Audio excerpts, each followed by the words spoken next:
Hey guys, Michael Allen. We call this series the Expat series actually because we want to provide you guys information.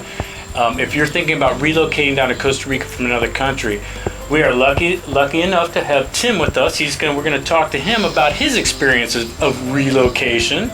And just a little background: Tim came down here. He has a hotel called Abercam. It's a gay exclusive hotel. And we're going to get into his experiences about relocating. And again, we're not talking about where someone lives down here for 4 months and goes back to the States and lives for 6 months. We're talking about people that actually move down here and make a life of it. Okay, so thank you, Tim, for coming. Thank you. Yes, all right. Okay. So how long have you been in Costa Rica? I've been here about 2.5 years. So, well, what brought you down here, actually? Actually, what brought me down here or is... why'd you decide on Costa Rica eventually? Okay. Well, actually, I traveled to quite a few different places. Give me two. Okay, give me two. Dominica. I've always been drawn to the tropical, natural environments, and my partner and I thought about for years building a bed and breakfast of sorts in the States, and we looked at quite a few different places. And decided to go out of the country to look at different areas. Well, just out of curiosity, I'm assuming because of cost effectiveness. It's got to be cost effective. Yeah, that was one of the major factors. After seeing the States go down the tube slowly as it is now, we decided on Costa Rica because basically the area is what we're looking for. The return on investment's fantastic. The cost of living here is probably a half or less, depending on your lifestyle. From what it is. Well, actually, okay. Was there a big change in your lifestyle? Well, me being the shopaholic that I am, I had to give that up because here in Costa Rica, I will tell you, there are. You haven't seen there's no outlet malls, right?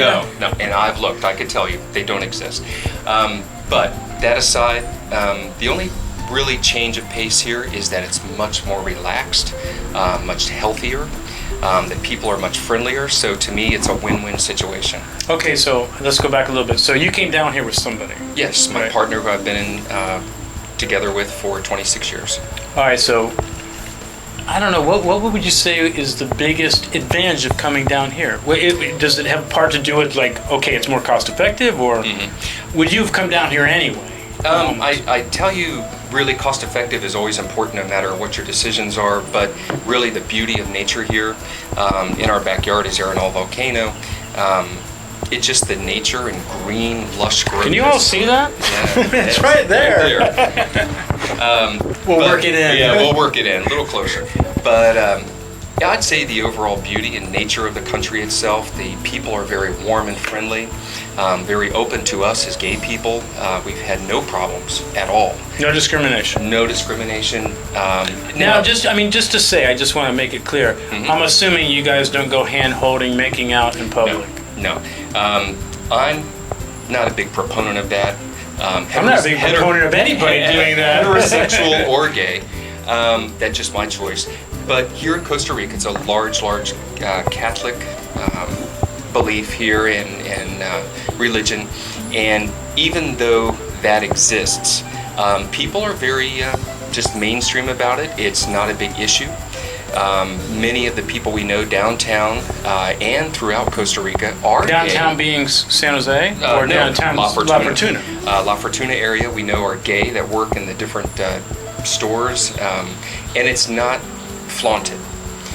Here it's just understood. If you're gay, it's equal to being straight, equal to being bi, equal to being lesbian. It's not an issue. I always like to say, I mean, it really is like a don't ask, don't tell, don't act policy. Exactly. They may know you're gay, but they really, really don't want to see it. Right. So they can go, okay, they're gay, but they don't want any. Well, on the same turn, I don't want to see two straight people going at it in the center of town. Okay. Which actually they do like to make out in public, but that's a whole nother side story. That's a whole different. Well, segment. anyway, okay, so you guys came down here and started a business. Yes. You made a hotel. Hello, this is not a bed and breakfast. No. This is a hotel. A little few steps up. Yeah. I've seen the rooms. Yes. What were those challenges to start a business down here? Was it easier than you thought? Harder than you thought? Easier what you is- expected? I don't know. I don't think there's an easy cut and dry answer to that. I would say that it was easier in some respects because the people here are very willing to assist, willing to help you. But on the flip side, there were unknowns that we hadn't thought about that made it harder. For example, the budget issue. We came down here with plenty of money.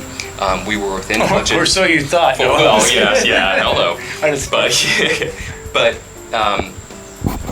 there were instances where we really had to review changes. We had to review materials that were bought. So did you find it to be hard to aware. find lawyers and I mean, did you come to, I know you guys, you did your homework, Mm-hmm. but when you came down here, you know, to find lawyers and contractors and architects and that kind of thing, well, would you tell people to do something different or how did you do it? Well, we were very fortunate in that we had met a circle of friends in San Jose who spoke fluent English, and they had an excellent attorney who we still use, who speaks English and Spanish. Website right here. Fluently, yes, just call for the number. But we were very fortunate in the realm and circle of people we found. Some people have heard horror stories where attorneys end up screwing them, taking their money, what have you. But we are very fortunate and very happy with the attorney we found. The same with the contractors. We're very pleased with the work they did.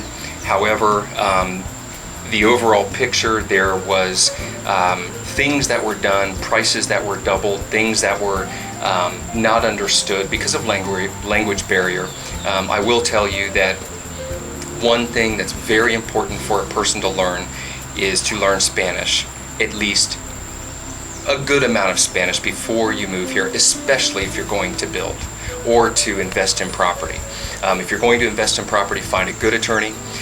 Find somebody that is capable and knows how to look at real estate in the municipalities. Be aware too that in the cities, the books don't always match what's in the capital of San Jose.